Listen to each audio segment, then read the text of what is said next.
Virus के और अधिक खतरनाक वेरिएंट मिलने की संभावना अब नहीं है। समय बीतने के साथ साथ वायरस कम घातक हो जाएगा और कोविड का असर कमजोर होकर सर्दी जुकाम जैसा रह जाएगा। ये दावा ऑक्सफोर्ड एस्ट्रेजेनिका के कोरोना रोधी टीके को बनाने वाली प्रोफेसर डेम सारा गिलबर्ट ने किया है। रॉयल सोसाइटी ऑफ मेडिसिन के सेमिनार में गिलबर्ट ने कहा कि दिन प्रतिदिन अधिक प्रतिरोधक क्षमता हासिल करती जा रही है।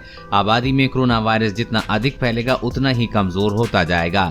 उन्होंने कहा कि हम पहले से ही मानव में पाए जाने वाले 4 तरह के कोरोना वायरस के साथ रह रहे हैं, लेकिन कभी इनके बारे में ज्यादा नहीं सोचें।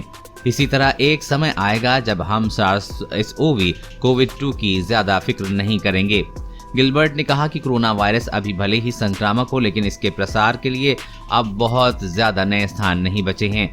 ऑक्सफोर्ड यूनिवर्सिटी के जेनर इंस्टीट्यूट की 59 वर्षीय प्रोफेसर गिलबर्ट की अगुवाई वाली टीम ने ही कोरोना रोधी टीका कोविशील्ड का विकास किया है।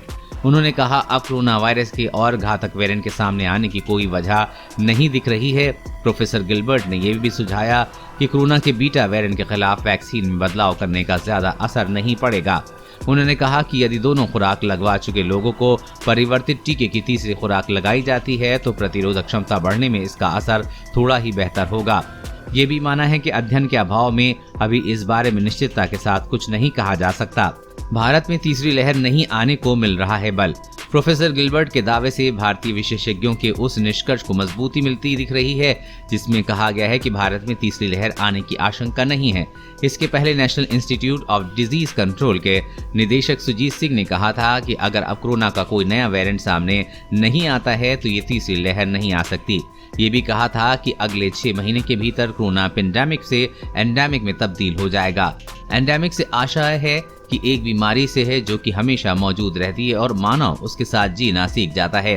विशेषज्ञों के मुताबिक केवल उन वायरस को हमेशा के लिए खत्म किया जा सकता है जिनके वायरस जानवरों में नहीं पाए जाते हैं, जैसे कि चेचक, पोलियो के वायरस। लेकिन कोरोना वायरस जानवरों में भी पाया जाता है, इसलिए इससे इंसान संक्रमित होते रहेंगे, लेकिन इसका कोई घातक असर नहीं होगा।